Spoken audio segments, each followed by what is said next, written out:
नमस्कार दोस्तों, आज हम आपको एक नई शिक्षा से अवगत कराने जा रहे हैं। महाभारत काल में श्री कृष्ण ने अर्जुन और अन्य पात्रों को समय और जीवन की अनमोलता को समझाने के लिए कई उपदेश दिए। एक दिन अर्जुन ने श्री कृष्ण से पूछा, माधव, हम हमेशा समय और सांसों की सीमितता की बात करते हैं, क्या आप इसे समझाने के लिए कोई कथा सुना सकते हैं? प्राचीन समय की बात है, एक प्रसिद्ध राजा अपने राज्य में सुख शांति स्थापित करना चाहता था, लेकिन उसे एक समस्या थी।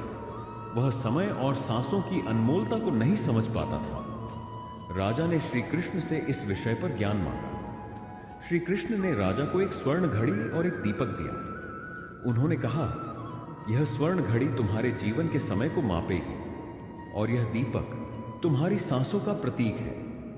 तुम्हें इन्हें अगले 7 दिनों तक संभाल कर रखना होगा और देखना होगा कि तुम इसे कैसे प्रबंधित करते हो। राजा बहुत खुश हुआ और घड़ी व दीपक को अपने पास रख लिया।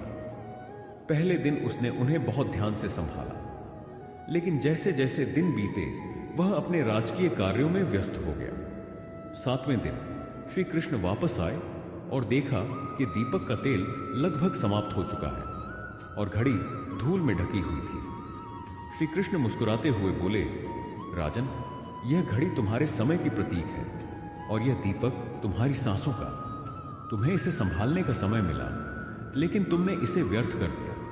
जीवन में भी समय और सांसें सीमित होती हैं। इन्हें ध्यान और जागरूकता के साथ उपयोग करना चाहिए।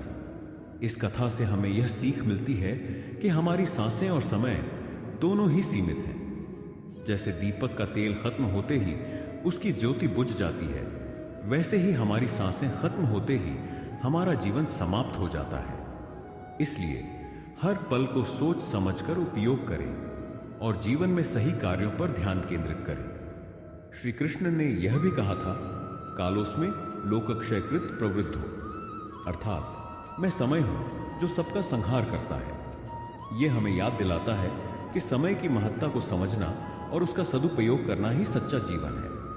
श्री कृष्ण ने राजा को समझाया कि समय और सांसों को सही दिशा में लगाना ही जीवन का सबसे बड़ा धर्म है। लेकिन राजा अब भी थोड़ा असमंजस में था। उसने पूछा, माधव, यदि सब कुछ निश्चित है, समय और सांसें भी, तो फिर कर्म क्यों करना चाहिए? क्या हमारी मेहनत और कर्म से कुछ बदला जा सकता है? श्री कृष्ण मुस्कुराए और एक और कथा सुनाई। एक बार की बात है, एक किसान भगवान पर अटूट विश्वास रखता था।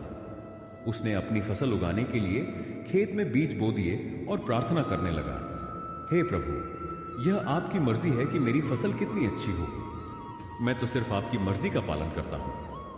लेकिन वह किसान कुछ खास मेहनत नहीं करता था। वह समय पर खेत की जुताई नहीं करता, पौधों को पानी नहीं देता और कीड़ों से फसल को बचाने की भी कोशिश नहीं करता। कुछ महीनों बाद फसल पूरी तरह से नष्ट हो गई। वह भगवान से नाराज होकर बोला, हे प्रभु, आपने मेरी मेहनत का फल क्यों नहीं दिया?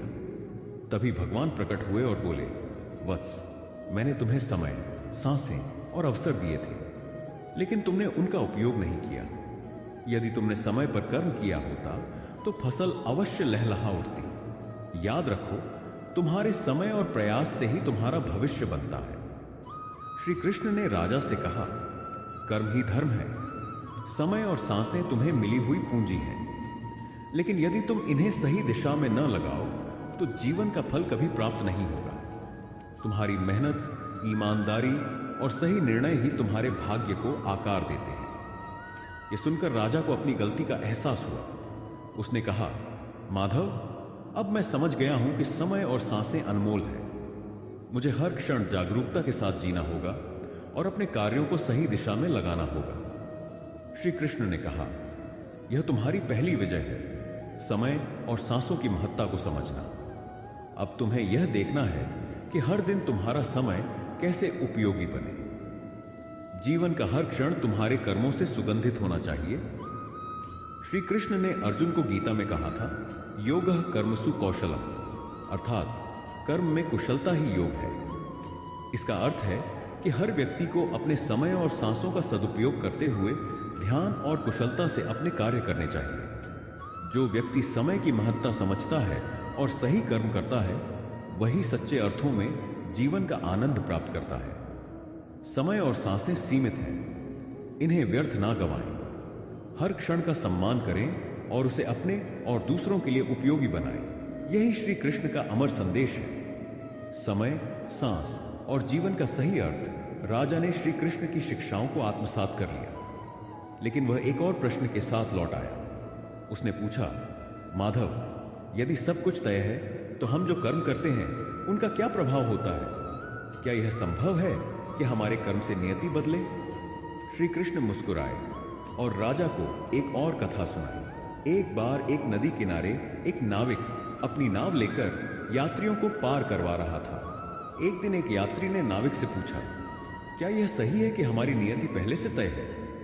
यदि ऐसा है तो फिर हम अपनी मेहनत क्यों करें? नाविक मुस्कुराया और बोला, यह नदी आपकी नियति है, यह बह रही है और आप इसमें बहाव को नहीं रोक सकते, लेकिन यह नाव आपके कर्म है। यदि आप सही समय पर चप्पू चलाएं और अपनी दिशा तय करें तो आप सुरक्षित किनारे तक पहुंच सकते हैं। लेकिन यदि आप चप्पू न चलाएं तो नदी का बहाव आपको कहीं भी ले जाएगा, शायद चट्टानों पर, शायद भंवर में। यह सुनकर यात्री समझ गया कि कर्म ही हमारी नाव है, जो हमें नियति के खतरों से बचाती है और सुरक्षित लक्ष्य तक पहुंचाती है।